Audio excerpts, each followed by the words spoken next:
Welcome to guys, मेरा नाम हुआ अमन। मैं झारखंड के हजारीबाग जिले के छोटे से गांव से बिलोंग करता हूं। आप सभी को झारखंडी जोहार। और इस वीडियो में आने के लिए तहे दिल से धन्यवाद। और वीडियो को अंत तक देखिएगा, तभी आपको पूरी कहानी को समझ आने वाली है। और जब तक आप वीडियो को पूरी नहीं देखेंगे आपको कोई सेंस नहीं लगेगा कि इस वीडियो में क्या कहा गया। और वीडियो को अंत तक जरूर देखिएगा। दोस्तों, हमारा झारखंड कितना सुंदर है, जहाँ उनका नाम ही पड़ा जंगल झाड़ की वजह से।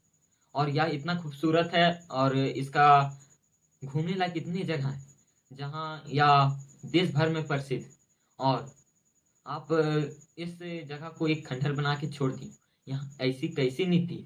मैं जानता हूँ कि यहाँ विकास के लिए किसी भी जगह को वहां से खनिज संपदाय को निकाल के दूसरी जगह जाके डेवलपमेंट का कार्य पूरा कर सके।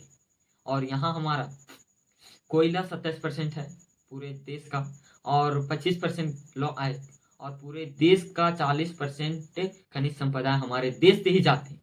अगर यह राज्य इतना देश को दे रहा है डेवलपमेंट के लिए, तो इस राज्य का भी डेवलपमेंट होना चाहिए।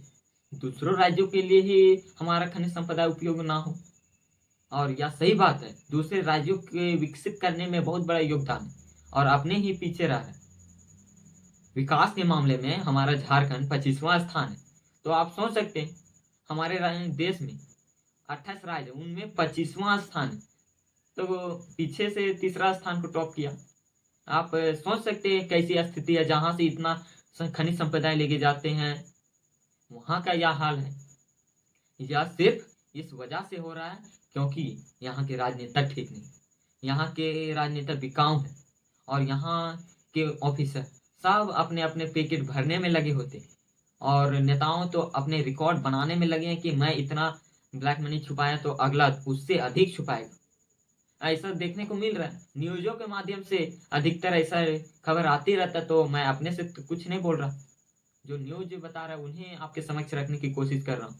और इसी प्रकार होता रहा तो हमारा झारखंड पूरा खंडर बन जाए, यहाँ पर रहने लायक जमीनें नहीं रह जाए और सभी खनिज संपदा को लूट के ले जाए, तो हम लोग कहाँ करेंगे। हमारे पूर्वज कितनी मेहनत से यहाँ जमीन बनाए, पहाड़ों को काट काट कर यहाँ पर जमीन बनाए, इसी कारण। और यहाँ पर नेताओं से ये गए नियोजन नीति, स्थानीय नीति, औद्योगिक नीति, विस्थापन नीति, कोई नीति अच्छी से नहीं बनाई जा रही। और तब भी जब हम अपने मत से उन्हें विजय बना के भेजें, तब हमारे भलाई का काम वे नहीं कर रहे, तो कौन सुनेगा हमारी बात। हम उनको लीडर बना के वहां पर भेजें और वहां दलाली का काम कर रहे हैं। इससे शर्मनाक क्या हो सकती है हमारे राज्य के लिए। और आप सभी को जागरूक होना पड़ेगा। और यहाँ राज्य में राजनेताओं और यहाँ के एम्प्लॉय जो सरकारी हैं, जो दूसरे जगहों से आए हैं, वे सिर्फ अपने फायदे के लिए आए। मैं सभी को नहीं बोल सकता, बट कोई 10 एम्प्लॉय में से 2 करता है तो उस डिपार्टमेंट में जितना भी लोग रहते हैं उन्हें सभी को बदनाम किया जाता है। इस धारणा के साथ मैं उन एम्प्लॉय को सभी को छांट के नहीं बता सकता, इसलिए मैं सीधा उनको बताने की कोशिश कर रहा हूँ कि वे लोग इस तरह कार्य करते हैं। हाल ही में कांके जो एक प्रखंड है, वहां पर एक सीईओ ने 250 एकड़ जमीन को दलाली के रूप में उपयोग किया। और यह न्यूज के माध्यम से मुझे पता चली, अपने माध्यम से नहीं बता रहा हूँ।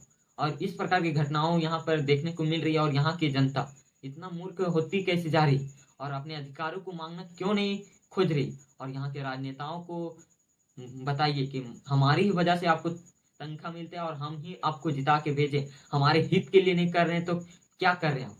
हम जिता के इसलिए भेजें आपको, और आप इसी प्रकार अपनी आवाज को बुलंद करने की कोशिश करते रहें और अपने हक अधिकार को लेने की कोशिश करें। ताकि आजकल आप देखते हैं बिना मांगे कोई कुछ नहीं देता, इसीलिए जो लेना हमें लड़ के लेना और अपने एक स्थिति, मजबूत स्थिति के साथ आगे बढ़ना। और जहाँ पूरा सिस्टम एक ऐसे फेर में पड़ गया है कि वहाँ पैसे की दलाली होती है, वहाँ अनेकों मामले आते हैं जो लोगों के हित के बारे में नहीं होते, नेताओं के हित के बारे में होते, ऑफिसरों के हित के बारे में होते, वे अपना अकाउंट को भरने में लगे होते। उन जगह में हमें अपने अधिकार को मांगना सीखना होगा, हमें लड़ के लेना होगा, ऐसी देने वाले नहीं। और इसीलिए हमें संवैधानिक पद में आना अनिवार्य है, क्योंकि हमारे जो नेतागण हैं वे अपने कर्तव्य को भूल चुके हैं। उन्हें समझाने के लिए हमें संवैधानिक पद में आना होगा। हम जैसे गरीब परिवार, जो मिडिल क्लास के लोग हैं, उनके बीच से किसी को उठाना होगा, क्योंकि जो झेलता है, उस परेशानी को झेलता है, वही समझ सकता है लोगों के दुख दर्द। मैं एक उदाहरण के साथ आपको समझाने की कोशिश करूँ। वो है हमारे देश के एक महान टीचर खान सर, जो बिहार के हैं। वे एक गरीब परिवार से हैं और वे अपने जो भी पढ़ाई किए अपने मेहनत के बल पर, अपने संघर्ष के बल पर। उनके पास ना तो पैसा था ना कुछ था। वे तब भी किसी वजह से किसी तरह वे पढ़ाई किए और वे अपने कठिनाइयों का सामना करते हुए इतना आगे बढ़े कि आज वे करोड़ों लोगों को पढ़ा रहे हैं। और वे जानते हैं मैं जिस स्थिति से गुजरा हूँ वैसे स्थिति से किसी और को गुजरना ना पड़े। इसीलिए वे अपने ट्यूशन फी को इतना कम कर दिए हैं कि गरीब से गरीब बच्चा भी पढ़ सकता है उसमें। उसी प्रकार हमें लीडर को चुनना होगा। हमारे बीच से जाएगा तब अपने आप उनके मन में चलेगा कि हम भी एक गरीब व्यक्ति हैं और हमारे में क्या बीता उससे समझकर दूसरों को देखेगा कि उन्हें यह तकलीफ नहीं होनी चाहिए। इसीलिए हमें ऐसे लीडर को चुनना है जो हमारी भलाई के बारे में सोचे, हमारे हित के बारे में सोचे, हमारी झारखंडियत के बारे में सोचे, यहाँ के जल जंगल जमीन को बचाने के बारे में सोचे, यहाँ के नियोजन नीति को बनाए और यहाँ के स्थानीय नीति नियोजन नीति जो नीति है जो यहाँ के हित के बारे में सोचती है उन्हें बनाए और मजबूत स्थिति के साथ दर्ज करें, और ताकि हमें अपने झारखंडी होने का गर्व महसूस हो। नहीं तो यहाँ के नेताओं ने झारखंड को ऐसे बना ही दिया है कि यहाँ के वैल्यू को दिया ही नहीं जाता।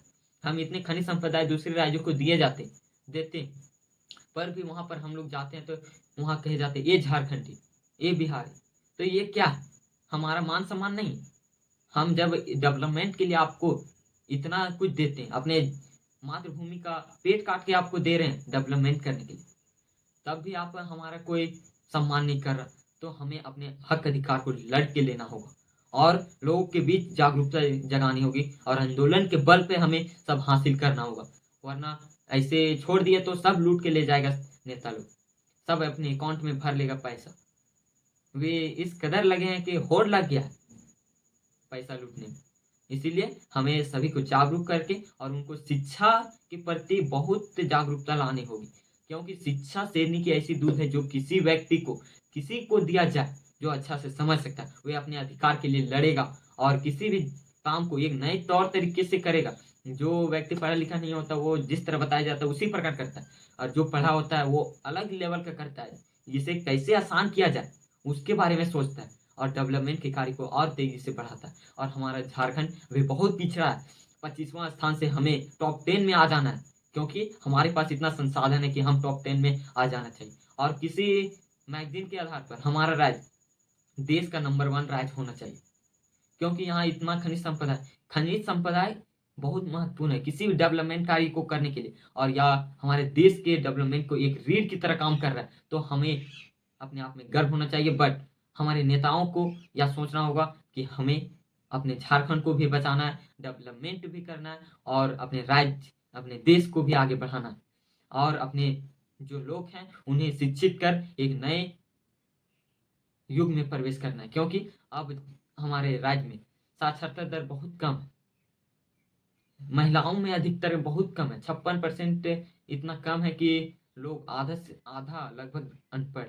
उन्हें समझा के उनके मत का सही प्रयोग करना है, तभी यह हो सकता है। और हमारे टाइगर जयराम भैया जो यहाँ के हित के बारे में सोच रहे और उनका भी उदय हुआ आंदोलन करते, किसी भी व्यक्ति शुरू में उनका वैल्यू नहीं होता, बट वे जहाँ खड़ा होके बोलते हैं उनका वैल्यू होता है। उस वैल्यू जहाँ वो आंदोलन शुरू में किए उस जगह का वैल्यू था, वहाँ मीडिया उनको कैप्चर करते हुए लोगों के समक्ष रखा, उनके विचारों को रखा और लोग उन्हें पसंद किए तो पूरे राज्य में वे छा गए। उसी प्रकार पूरे देश के चहेते भी बन गए और उनका वैल्यू बन गया, और वे जिस जगह में जाते हैं उस जगह का वैल्यू नहीं होता, पर भी उस जगह का वैल्यू वो बना देते, ताकि उस स्थान को एक नई सोच मिल सके, नई उपज मिल सके और मोटिवेट काम करने का काम करते हुए और गरीब लोगों को अपने हक अधिकार के लिए लड़ने को प्रोत्साहन देती है। क्योंकि यहाँ बिना लड़े कुछ नहीं मिल रहा, और अपने राज्य को अपने अधिकार को लेना है तो अपने राज्य सरकार को बदलना होगा। हमारे राज्य को 24 वर्ष होने चले आज़ादी हुई, मतलब अलग हुए, अभी तक वैसा डेवलपमेंट नहीं हुआ।